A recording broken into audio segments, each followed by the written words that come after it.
हे प्रभु में विश्वास करने वाले भाई बहनों, मैं विनती करता हूँ आप सबों से कि आप लोग क्रिश्चियन हैं और अब तक तुम परमेश्वर को नहीं जानते, परमेश्वर के विश्वास को अब तक नहीं पहचानते हो, परमेश्वर के आज्ञा अनुसार नहीं चलते।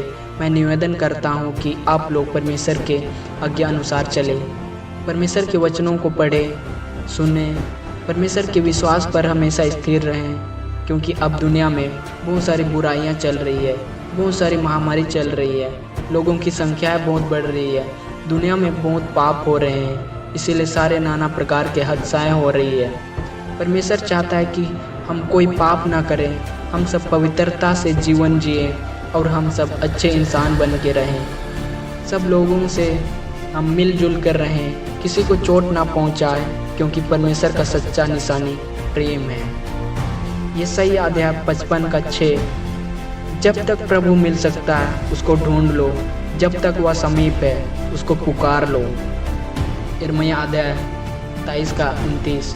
यह वचन हमें बताता है कि परमेश्वर का वचन ऐसे हथौड़े के समान है जो किसी भी चट्टान को चूर चूर करने की शक्ति रखता है। परमेश्वर हमारा शरण स्थान और बल है, संकट में अति साहस से मिलने वाला सहायक। इसीलिए प्रभु में और उसकी शक्ति के प्रभाव में बलवंत बने रहें। हे मेरे प्रभु में विश्वास करने वाले प्यारे भाई एवं बहनें, हम अपने पवित्र विश्वास के बुनियाद पर खुद को मजबूत करें और पवित्र शक्ति के मार्गदर्शन के मुताबिक प्रार्थना करते रहें। हम खुद को परमेश्वर के प्रेम के लायक बनाए रखें, ताकि हमारे प्रभु यीशु मसीह की दया पाने का इंतजार करते हुए हमें आनंद जीवन प्राप्त हो सके।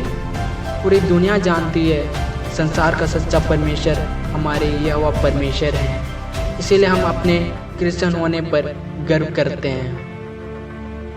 मत्ती अध्याय 21:22 में यीशु कहता है, मैं तुमसे सच कहता हूँ, अगर तुम में विश्वास हो और तुम शक न करो तो न केवल यह करोगे जो इस जंजीर के पेड़ के साथ किया गया है, बल्कि अगर तुम इस पहाड़ से कहोगे यहाँ से उठकर समुंदर में जा गिर, तो ऐसे ही हो जाएगा। और तुम विश्वास के साथ प्रार्थना में जो कुछ मांगोगे वह तुम्हें मिल जाएगा। और उन सब के साथ विश्वास की बड़ी ढाल उठा लो, जिससे तुम शैतान के सभी जलते हुए तीरों को बुझा सकोगे।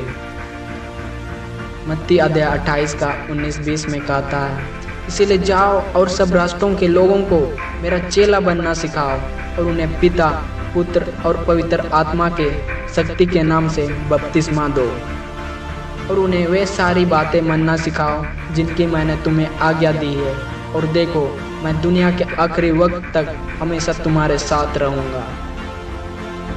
आओ हम एक दूसरे में गहरी दिलचस्पी ले, ताकि एक दूसरे को प्यार और भले काम करने का बढ़ावा दे सके और एक दूसरे के साथ इकट्ठा होना ना छोड़े। जैसे कि कितनों की रीति है, हम एक दूसरे को समझते रहे, और जैसे जैसे हम उस दिन को नज़दीक आता देखेंगे और भी ज़्यादा किया करेंगे। यहोवा जो हमारा छुड़ाने वाला और इस्राएल का पवित्र परमेश्वर है, वह कहता है, मैं ही तेरा परमेश्वर यहोवा हूँ, जो तुझे तेरे भले के लिए सिखाता हूँ, और जिस राह पर तुझे चलना चाहिए उसी पर ले चलता हूँ। मेरी आज्ञाओं को ध्यान से सुन, उन्हें मान, तब तेरी शांति नदी के समान और तेरी धर्म समुंदर की लहरों के समान होगी। तो अपनी समझ का सहारा ना लेना, बल्कि पूरे दिल से यहोवा पर भरोसा रखना, उसी को ध्यान में रखकर सब काम करना, तब वह तुझे सही राह दिखाएगा। इसीलिए यहोवा की प्रशंसा करो, हे यहोवा के सेवकों, यहोवा की स्तुति करो, उसका गुणगान करो, यहोवा के नाम की प्रशंसा करो। यहोवा का नाम आज और सदा के लिए और अधिक धन्य हो। यहोवा सभी राष्ट्रों से महान है, उसकी महिमा आकाशों तक उड़ती है। हमारे परमेश्वर के समान कोई भी व्यक्ति नहीं है। परमेश्वर का इच्छा है कि हम हमेशा प्रभु का धन्यवाद करें और हम उसके आज्ञा अनुसार जीवन व्यतीत करें, ताकि वह हमें आनंद जीवन दे सके। प्रभु का धन्यवाद हो। आमीन।